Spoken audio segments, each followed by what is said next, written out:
Hello, I'm Neal McEwen. We're here at the Phippen Museum, and this is Phippen Highlights and Tall Tales. George Phippen is probably best known as a flat artist or a two-dimensional artist.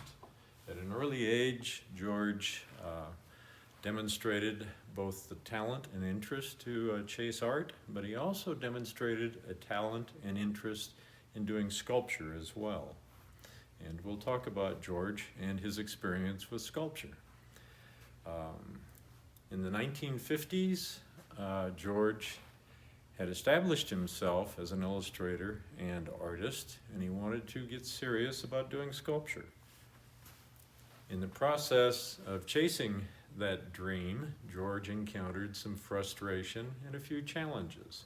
Before we talk about George's sculptures, let's talk a little bit about the bronze process, because that will help us understand some of the challenge and frustrations that George encountered. In contrast to painting, sculpture is a different process altogether. The artist, when he sits down with a paintbrush, has himself, his vision, possibly a model, and his tools.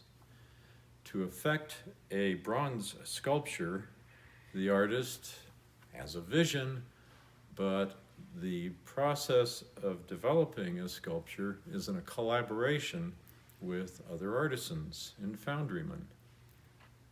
Initially, George worked with foundries that were on either coast, East Coast or West Coast. He sent some of his models to California to be worked on, but there was frustration associated with that because as an artist, as soon as you ship your work out to be worked on at a foundry, you lose control of it.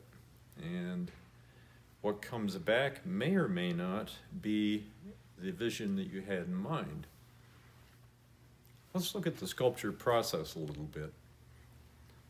The business of bronze sculpture, the lost wax process it's called, originated about 6,000 years ago in what is now Pakistan, the Indus Valley.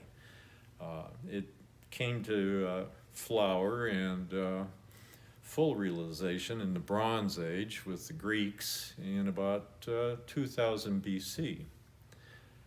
Since that time, the tools and techniques have changed, but the underlying process is essentially the same.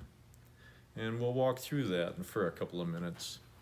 An artist will start out with a model.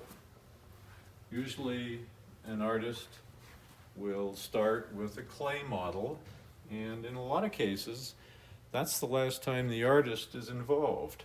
The next step in the bronze process is to take that model and render it as a wax. You do that by creating a latex mold, covering the entire model.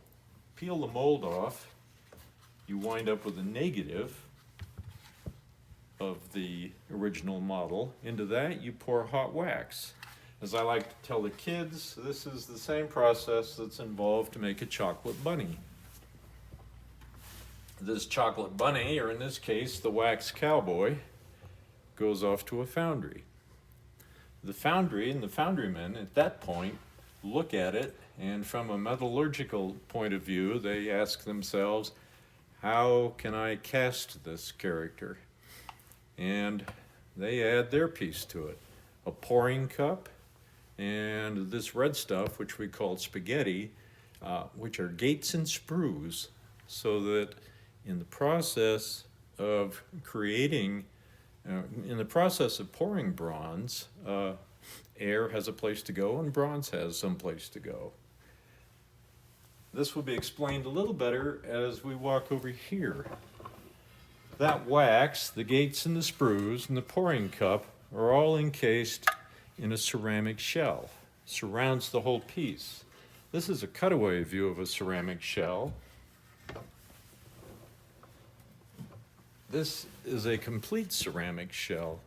This is called investment, and this is the point at which the foundry will melt the wax out, drain it, create a cavity that in turn they can put molten bronze in. That's hence the name lost wax. You lose the wax.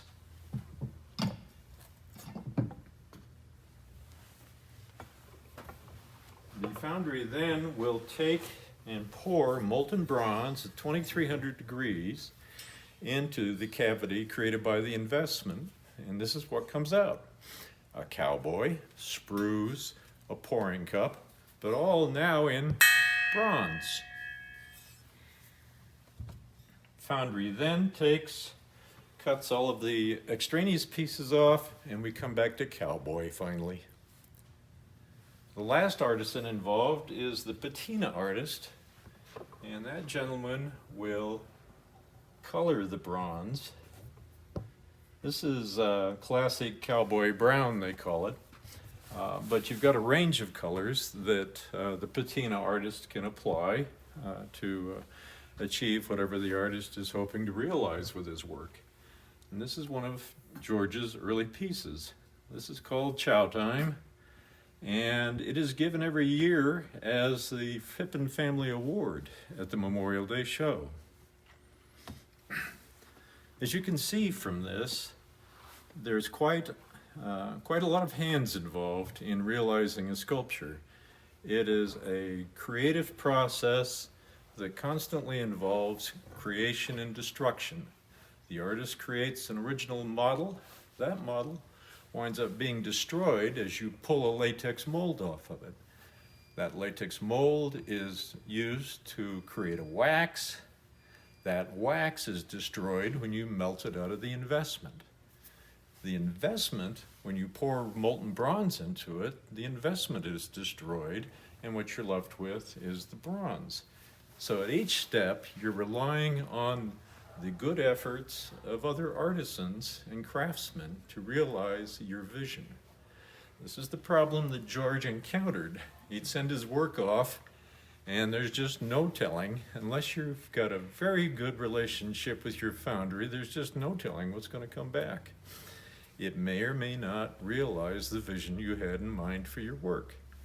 George's solution for this was to get together with a couple of fellows, a silversmith, an engineer, blacksmith, Joe Noggle and Joe Vest, and create the first foundry in Prescott, Noggle Bronze Works. This was in the 1955 time frame. It was a hit or miss proposition realizing a bronze out of these efforts. In the 50s, materials were hard to come by. The literature associated with how to do a bronze sculpture was spotty at best, and in some cases, ill-informed. So it was a trial and error process for these gentlemen to actually realize a bronze. Some of George's early work was realized by an open core method, which is creating a rather simple form. And he would actually make these out of lead and then paint them. This rendering is actually a bronze, but as you can see, it's a very simple piece. In spite of its simplicity, it's quite a piece of art all by itself. I love the expression on the bear and his movement.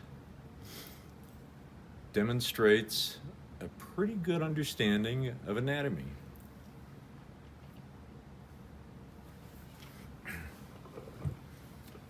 Through trial and error, George, Joe Vest, and Joe Noggle were able to realize some decent bronze work. The next challenge they faced was getting that work into a gallery, because at the time, in the 50s, galleries were a little bit hesitant to display and try to sell bronzes. They didn't think there was much of a market for it. Well, through time, George proved them wrong. We'll take a few minutes and look at some of George's bronzes here in the museum. And we'll start with this little guy on the wall here. This was a piece that was done under commission, and it now has found a home in the National Forest. It was executed in 1958 by George at the Noggle Bronze Works, and it is the first bronze casting executed in Prescott. In the late 1950s, George and Noggle Bronze Works were finally successfully realizing bronze sculptures, and they found a market for those as well. As a byproduct, George accidentally, along with these gentlemen, created a small industry in the Prescott area. And as you can see from this chart, they spawned a small industry within the Prescott area. At one point, there were 7 active foundries in the Prescott area serving artists. The fact that bronzes could be realized in the Prescott area became a draw for artists, and that's a big piece of what makes Prescott an art venue today. Here's a piece. It's one of our favorites and one of George's favorites as well. This is called Arizona Rockhopper. It was executed by the Noggle Bronze Works in 1960. And this particular piece comes to us courtesy of the Phoenix Museum of Art. As we come around, you'll see that George is at the top of his game. His treatment of the horse and the cowboy demonstrate a full understanding of animal anatomy, and that's a big deal in representational art. Getting the proportions right and also saying something that has artistic interest. But as we come around, you'll see once again that this is a mature work, and as I already recited, George is at the top of his game. This particular piece is number 41 of a series of 50. That kind of tells you that George's work was beginning to be recognized and bronzes were starting to sell. Once again, it displays a real maturity in terms of its treatment of the subject, his understanding of anatomy, as well as animal behavior. Check out the calf trying to hide under mama, for example. George Phippen had no formal training as a sculptor. He had some training in art and art technique, but not in sculpture technique. So it's remarkable to see that after executing a few pieces, he was able to achieve a piece with this sort of maturity to it. Once again, this is one of George's most popular works. He executed it as both a drawing and later as a painting, but its best realization is right here as a sculpture. Cowboy in a Storm is one of the last sculptures that George worked on. It was executed in 1965. George got a chance to see the clay finished, but he never saw it realized in bronze. He passed away before it was finally completed. If this looks familiar, it's because in 2018, we were able to execute this piece as a monumental out in front of the museum. So as you come into the museum, it stands as a 15-foot monument and a tribute to George Phippen's work. This piece is part of the permanent collection of the Phippen. It's a maquette. Once again, the piece that George was able to see realized in clay before he passed away. There's a quote attributed to Michelangelo that says, "If you are in a dark room, light a candle, walk around a sculpture, and if you can see something of interest on a 360 degrees, you've got yourself a work of art." And this truly meets the test that Michelangelo put. It's meant to be seen 360 and enjoyed for all time. Come in and see us. We've got a couple more of George's sculptures here on display, and we'll catch you the next time around with highlights and tall tales.